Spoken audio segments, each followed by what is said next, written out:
श्रावण बाळानं आई वडिलांची सेवा केली, भक्त पुंडलिकानं आई वडिलांची सेवा केली, प्रभू रामचंद्रानं आई वडिलांची सेवा केली, काय प्रभू रामचंद्रानं आई वडिलांची सेवा केली, राजवाड्यातून तर बाहेर पडले 14 वर्षाच्या वनवासाने, पण सेवा कोणती केली असेल तर माझ्या आईची जर इच्छा असेल मी 14 वर्षाच्या वनवासाला जावं, विचार प्रभू रामचंद्राच्या मनामध्ये आला नाही।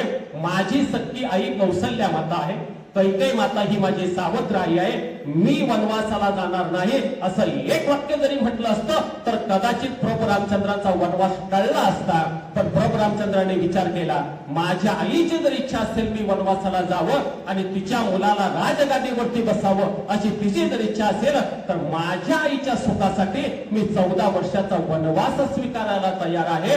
त्या प्रभू रामचंद्राच्या जन्मानं पुण्य पावन झालेल्या भूमीमध्ये आपला जर जन्म झाला असेल तर ते प्रभू रामचंद्रांचं तत्व आपण जीवनामध्ये कधीतरी अंगीकारणं गरजेचं आहे।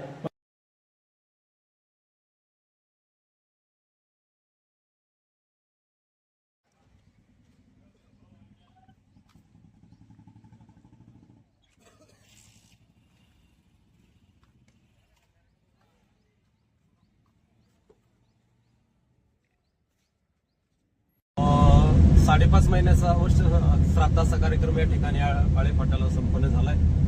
या ठिकाणी जेवण करून आम्ही आता घरी चाललेलो आहोत।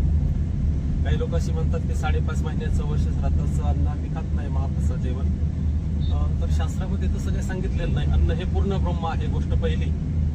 संत ज्ञानेश्वर महाराजांना श्राद्धाचं जेवण चालत होतं, गोष्ट दुसरी का चालत होतं तर आदिनाथ गुरु सकळ सिद्धांचा मच्छिंद्र त्याचा मुख्य शिष्य ज्ञानेश्वर महाराजांच्या गुरु परंपरेला जर श्राद्धाचं जेवण चालत असेल तर ज्ञानेश्वर महाराजांना ते चालत असलं पाहिजे, गोष्ट दुसरी।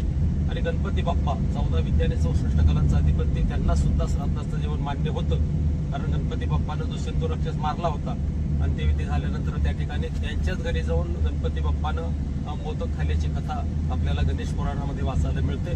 म्हणून अन्न हे पूर्ण ब्रह्म आहे, श्राद्धाचं जेवण सुद्धा चांगलं असतं। या गोष्टीचा विचार लोकांनी करणं गरजेचं आहे।